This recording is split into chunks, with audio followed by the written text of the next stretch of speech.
109 000 tonnes d'excédents nets pour la campagne agricole 2020-2021. Bilan bon à prendre dans un contexte sécuritaire où environ 4% des surfaces habituelles n'ont pas été exploitées selon le gouvernement. Il faut sauver les gestes barrières au Burkina Faso. Les cas de Covid-19 remontent pendant que les populations relâchent dans les efforts contre la maladie. Nous avons fait le constat dans certains services de la capitale burkinabé. Bonsoir et merci de nous rejoindre. Un excédent net de 109 000 tonnes de céréales pour environ 4% des surfaces habituelles non utilisées pour les populations à cause de la situation sécuritaire. La situation alimentaire et nutritionnelle pour la campagne 2020-2021 a été présentée ce mercredi en Conseil des ministres. Sept rapports au total ont été examinés essentiellement sur des ratifications d'accords de prêts, de dons ou de subventions. Le point avec Arsène Konitamde. Le bilan fait par le ministre de l'Agriculture sur la situation alimentaire et nutritionnelle pour la campagne 2020-2021 est plutôt satisfaisant selon les autorités. Il en ressort une production globale d'un peu plus de 5 millions de tonnes et un excédent net de 109 000 tonnes de céréales. Pourtant, environ 180 000 hectares de terre n'ont pas été utilisés par les agriculteurs, ce qui fait une baisse d'environ 4% des surfaces habituelles. Effectivement, on a des provinces déficitaires, 15 provinces, et nous avons 9 provinces qui sont en équilibre et 21 provinces qui sont excédentaires. Selon les orientations du chef de l'État, c'est de faire en sorte qu'à partir des zones excédentaires, qu'on puisse faire en sorte qu'au niveau des zones déficitaires, tout le monde puisse avoir accès à la nourriture de façon permanente. Et l'une des actions, c'est surtout ouvrir d'ici mars 2021 les boutiques Sonagès afin de permettre, surtout dans les zones déficitaires, que les gens puissent pouvoir avoir accès aux céréales. Le décret portant création, attribution et fonctionnement du Millennium Challenge Account 2 a lui aussi été examiné. L'adoption de ce rapport permet d'opérationnaliser la phase 2 de ce projet d'environ 275 milliards de francs CFA pour des investissements dans le secteur de l'énergie. Ces investissements donc, vont profiter essentiellement au secteur de l'énergie, au secteur de l'électricité, pour faire en sorte que les coûts de production et les coûts de service, donc d'ici en tout cas au terme de ce projet qui est de 5 ans, de permettre qu'au Burkina Faso, donc l'électricité soit certainement moins chère et aussi beaucoup plus accessible en termes de disponibilité. Le Conseil a aussi ratifié plusieurs accords de prêts, de dons et de subventions avec la BIRD, la Banque internationale de reconstruction et de développement et d'autres investisseurs. Une opération qui permet de mobiliser environ 305 milliards de francs CFA pour entre autres développer des infrastructures universitaires à Fada et à Dori. Il s'agira de faire en sorte que les infrastructures universitaires de Dori et de Fada puissent accueillir 1200 étudiants. Et puis il s'agira aussi de faire en sorte que dans chacune de ces centres universitaires, puisque c'est encore des centres, de construire donc dans chacun de ces centres une cité universitaire de 1000 lits, voilà, c'est important, parce que ça améliore les conditions d'accueil des étudiants. 2 décrets ont été adoptés ce 3 février pour ériger l'École nationale de police et l'Académie de police en établissement public de l'État à caractère administratif. Cette transformation du statut juridique donne une autonomie de gestion pour plus de performance et d'efficacité. Intéressons-nous ce soir au respect des gestes barrières dans un contexte de recrudescence de la Covid-19. Le constat est que dans les services publics et privés de la ville de Ouagadougou, il n'y a plus la même rigueur sur le respect des mesures de lutte contre la maladie, lave-mains sans eau et sans savon, kit hygiénique à l'abandon, non-port de masque ou de cache-nez. Les travailleurs et usagers des services ont quelque peu relâché dans les réflexes. La maladie, elle, a fait 126 décès et 10 900 cas à la date du 1er février 2021. Constat dans quelques services avec Luc Pabelgem. Depuis décembre 2020, les jours passent et les nouveaux cas de contamination à la Covid-19 vont crescendo au Burkina Faso. Jusqu'à 4000 cas rien qu'en ce dernier mois de l'année écoulée, selon le comité sectoriel de santé. Le relâchement de l'observance des mesures barrières est cité comme cause de cette recrudescence. Dans les services publics comme privés, ce relâchement se constate. À Koulouba, des dispositifs de lave-mains sont visibles à l'entrée de quelques ministères sans pour autant être fonctionnels. Pas d'eau ni de savon pour les kits hygiéniques du rez-de-chaussée. Au premier étage, on tombe enfin sur un kit fonctionnel. À l'autre aile du bâtiment, ces dispositifs existent que de nom. Au trésor public, par exemple, les usagers sont plus respectueux des mesures barrières. Même si le lave-main est quasiment ignoré, le port du masque est observé par la plupart. C'est dans ma poche. Mais on dit de porter, vous mettez dans votre... Vous n'avez pas peur de la main. Comme je suis sorti là-haut, c'est depuis. Bon, c'est à cause de la poussière. Mais bon, avec la maladie là aussi, c'est ça aussi qui fait que je porte le cache-nez. Bon, il y a d'autres qui disent qu'ils n'arrivent pas à respirer avec ça. Mais bon, moi, avant même la maladie, je portais déjà mon cache-nez, comme je suis tout le temps en circulation. Voilà, donc bon, ceux qui ne portent pas, il y a d'autres qui ne croient pas, il y a d'autres qui croient. Bon. D'autres qui disent aussi que c'est pas vrai. C'est vu la situation sanitaire et tout. Vous pensez que ça peut protéger? Oui, ça peut me protéger. Même bien avant la maladie, je portais tout le temps mon cache-nez parce que je ne supporte même pas trop la poussière. À la date du 1er février 2021, le Burkina Faso enregistre 5 décès et 136 nouveaux cas, tous à transmission communautaire. Le cumul des décès s'élève à 126 et le nombre de cas confirmés 10 904 depuis l'apparition de la maladie le 9 mars 2020. Une circulaire du ministère de la Santé en date du 1er février rappelle à tout responsable de structure le respect des mesures de prévention de la transmission de la COVID-19. Cette note rappelle entre autres le port obligatoire du masque ou du cache-nez et le repositionnement du dispositif de lave-main.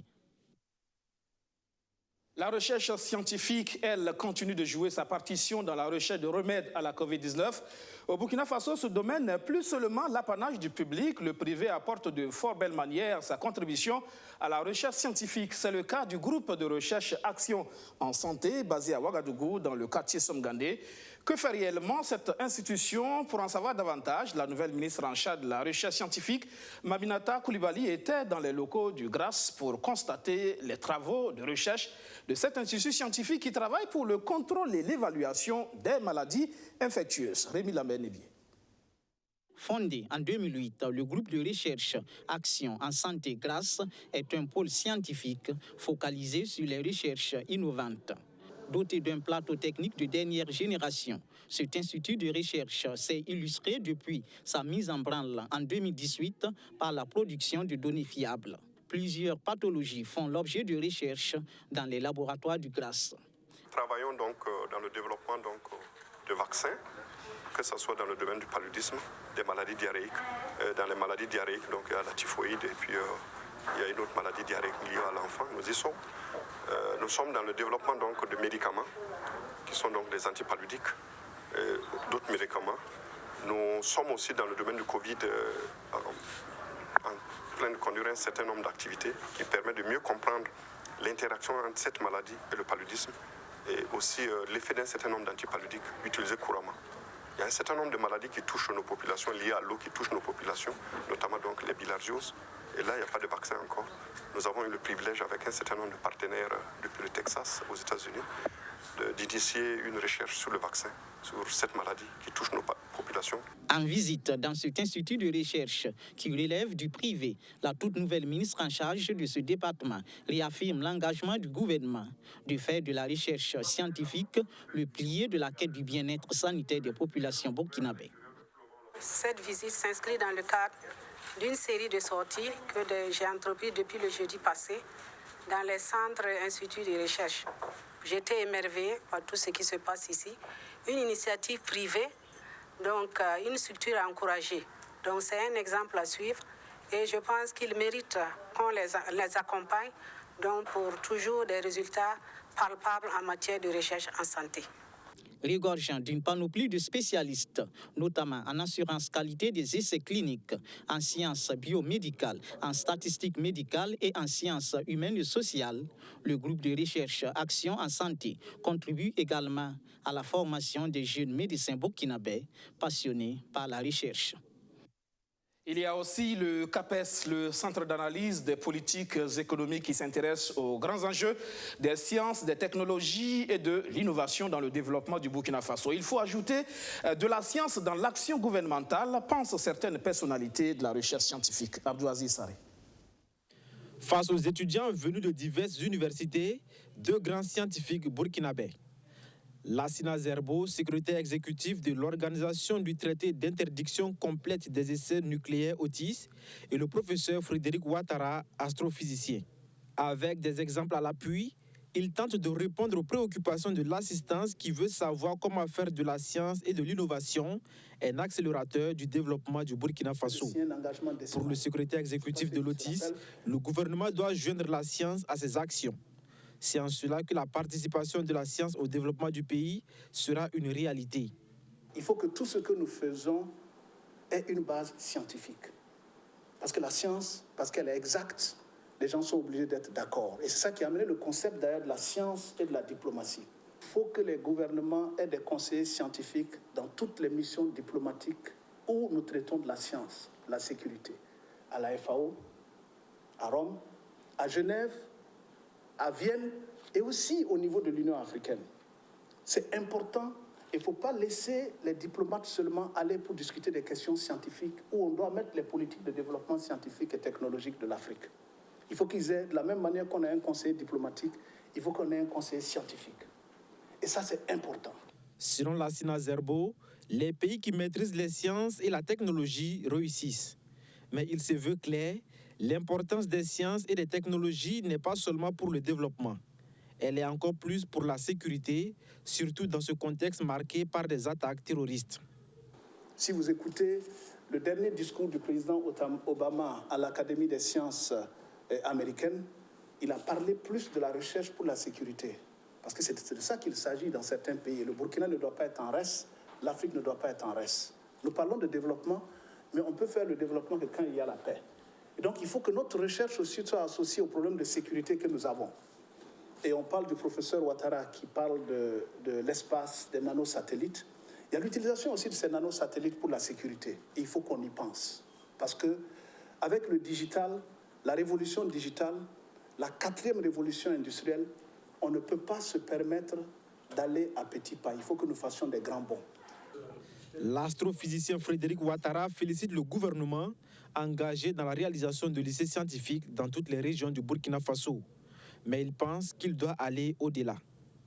Malheureusement, dans les scientifiques burkinabés, de moins en moins, il y a ceux qui font de la programmation scientifique.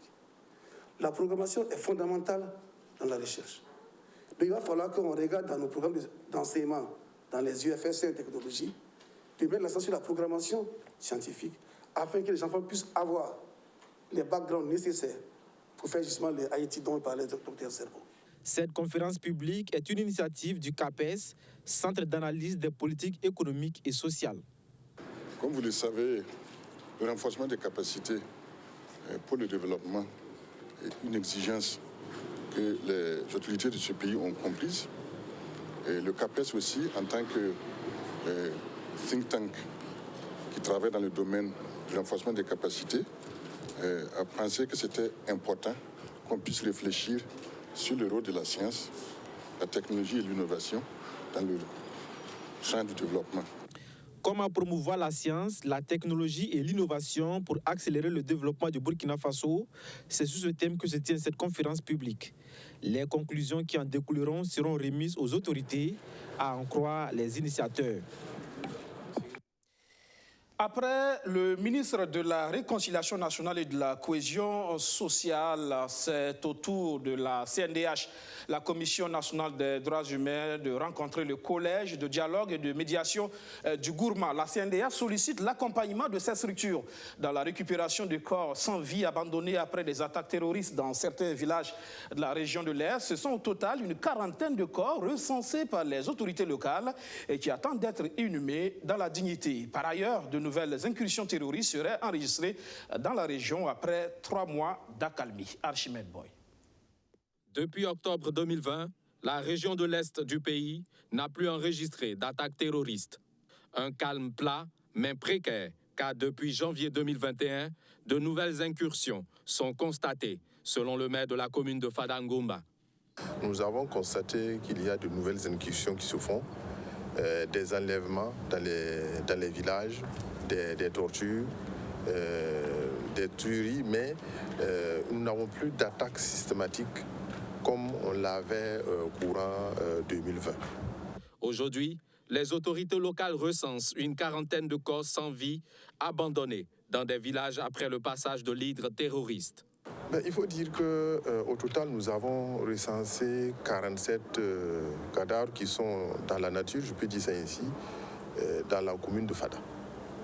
Ce sont des gens qui ont été tués soit dans leur cours, dans la concession, soit pendant qu'ils étaient au champ, ou ils partaient au champ, ou ils revenaient du marché, ou quelque chose de ce genre.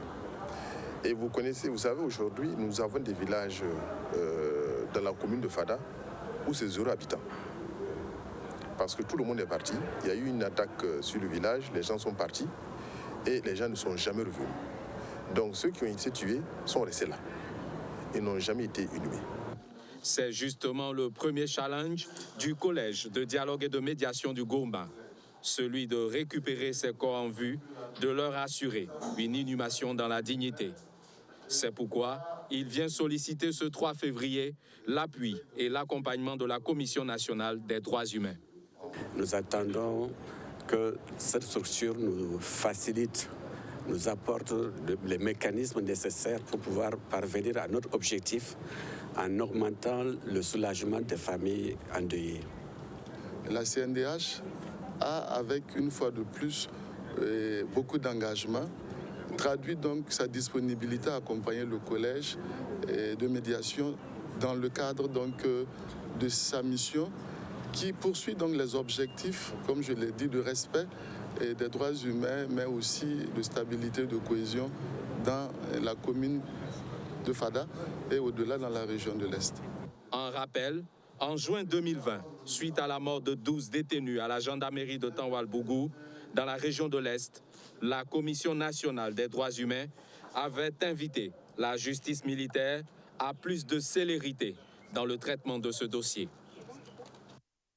Le collège de dialogue et de médiation du Gourma qui vient donc solliciter l'accompagnement de la CNDH, la Commission nationale des droits humains. La professionnalisation du secteur des transports en proie à des crises répétées au Burkina Faso. Les acteurs du centre-sud, du plateau central, du centre-nord et du centre sont en session de formation depuis hier à Ouagadougou. Professionnaliser ce secteur pour en faire un atout pour le développement des économies africaines. C'est une série de formations qui s'intéresse surtout aux opérateurs de l'industrie de transport de marchandises. Luc Pablegem. L'inefficacité des systèmes de transport est indexée comme l'un des principaux points de blocage au développement des économies africaines. En Afrique subsaharienne comme au Burkina Faso, la faible productivité de l'industrie du camionnage et les distorsions des règles de la concurrence entre les prestataires de services sont parfois citées.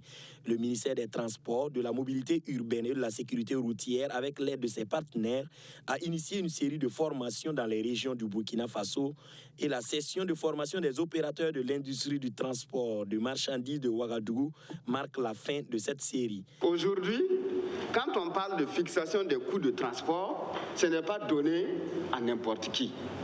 Il faut bien que vous qui êtes dans le secteur, vous puissiez davantage comprendre quels sont les rouages pour pouvoir travailler à fixer des prix qui puissent être avantageux pour vous. Il y a également qu'aujourd'hui, de plus en plus, nous travaillons dans un secteur où c'est des relations contractuelles qui se tissent. Alors, il faut bien qu'on puisse vous outiller pour que vous puissiez savoir comment vous travaillez à formaliser un contrat gagnant-gagnant. Donc nous allons pouvoir, dans un langage assez simple, vous outiller pour vous permettre davantage de vous organiser et mieux comprendre qu'est-ce qu'on entend par gestion administrative, comptable et financière de vos entreprises. La formation qui est prévue sur 2 jours entre dans le cadre du projet d'appui à la modernisation du secteur des transports et la facilitation du commerce. Nous sommes dans un secteur qui évolue assez vite, où aujourd'hui, il faut prendre en compte ce qui se passe dans les autres pays pour pouvoir naturellement intégrer dans le fonctionnement de nos entreprises de transport.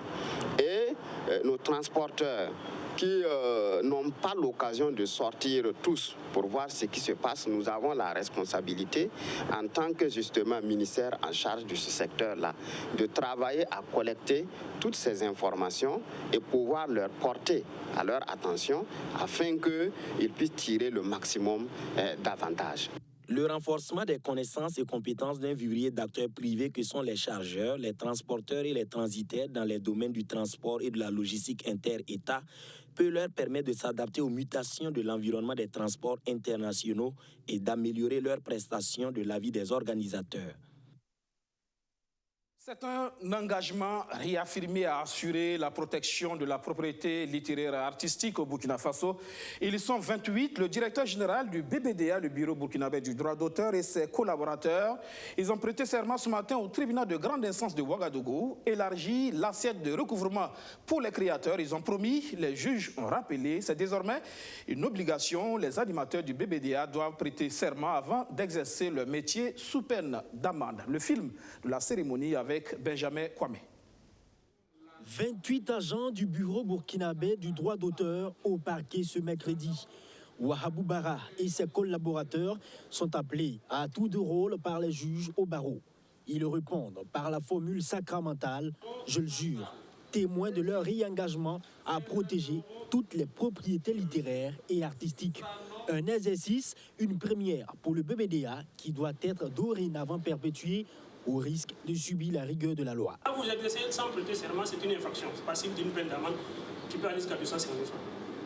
On ne vous en tiendra pas pour rigueur parce que c'est la première fois.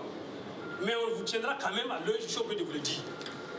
Voilà. Il ne faut pas que ceux qui vont être affectés ou vont être chargés de la gestion de ces droits puissent commencer à exercer sans avoir prêté serment. S'ils le font, même si c'est un seul acte qu'ils ont posé, ils auront déjà violé la loi. Et ils sont passibles de sanctions pénales. En plus du recouvrement dans leur mission, les agents sont aussi appelés à constater des infractions et les porter devant les juridictions pénales. Les agents en sont bien conscients. C'est une interpellation, c'est des conseils pour que nous fassions désormais le travail selon l'éthique et la déontologie qui guident l'action du recouvrement du droit d'auteur et du droit voisin. Je pense que tous les agents du BBDA ont conscience de cette mission. L'assermentation vient juste réaffirmer cette vision-là. Une mission qui marche aussi avec le renforcement des capacités opérationnelles, eux qui ont pour but d'élargir l'assiette de recouvrement. Cette prestation de serment nous invite à redoubler d'efforts et à exercer de façon convenable selon les règles de l'art et les règles d'éthique qui sont liées à notre fonction. Vous savez, nous sommes dans le domaine des recouvrements, donc c'est de ne pas accorder du favoritisme à quelqu'un, mais c'est de faire la collecte des droits selon les règlements qui sont en vigueur, et aussi de façon professionnelle. Les membres du bureau burkinabé de droit d'auteur, on vous le rappelle, ont désormais aussi le pouvoir de saisine, tout comme un officier de police judiciaire dans leur mission. Montée des couleurs et présentation de vœux à la délégation consulaire régionale des Hauts-Bassins, c'est une tradition. Le bilan des activités de 2020 a été dressé à l'occasion, malgré la crise sécuritaire et sanitaire.